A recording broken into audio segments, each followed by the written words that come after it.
আসসালামু আলাইকুম সবাইকে। কেমন আছেন? আশা করি সবাই ভালো আছেন। আজকের একটা ছোট্ট ঈদের ব্লগ নিয়ে আসলাম। আমাদের এই ব্লগে আজকে থাকছে আমরা কিভাবে কোরবানির মাংস রান্না করেছি। যেহেতু দেখতেই পাচ্ছেন কোরবানির মাংসগুলো একদমই তাজা, তাজা। তাই এখানে আম্মু কিছু টুকরো, টুকরো করে কেটে নিয়ে এরপরে আদা, রসুন, পেঁয়াজ এগুলো বাটা দিয়ে দিল। সাথে হলুদ, মরিচ এবং লবণ পরিমাণ মতো দিয়ে দিল। সাথে থাকছে আরও কিছু মশলা যেমন কালো এলাচ, দারচিনি এবং এলাচ, আরও কিছু আম্মুর সিক্রেট যে মশলাগুলো আছে সেগুলো। তো সব কিছু মিলিয়ে এখন আম্মু তেল দিয়ে ভালো করে মাখিয়ে নিল যতক্ষণ পর্যন্ত না আম্মুর মনে হলো যে সব কটা মশলা যে গরুর মাংস বা গরুর যে গোস্তগুলো আছে সেগুলোতে ঢুকতে পেরেছে। এরপর আম্মু একটু কতক্ষণ অপেক্ষা করে চুলাতে বসিয়ে দিল।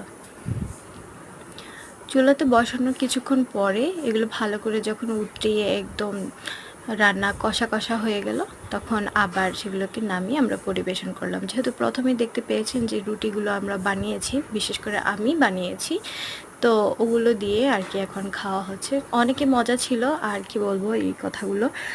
আমার খুবই ভালো লেগেছে। ঈদের দিনটা আসলে অনেক গরম ছিল, কিন্তু তারপরেও সবার সাথে একসাথে খেতে পেরে খুবই ভালো লাগছে এবং আশা করি আপনারাও জানাবেন আপনাদের ঈদের দিনটা কেমন।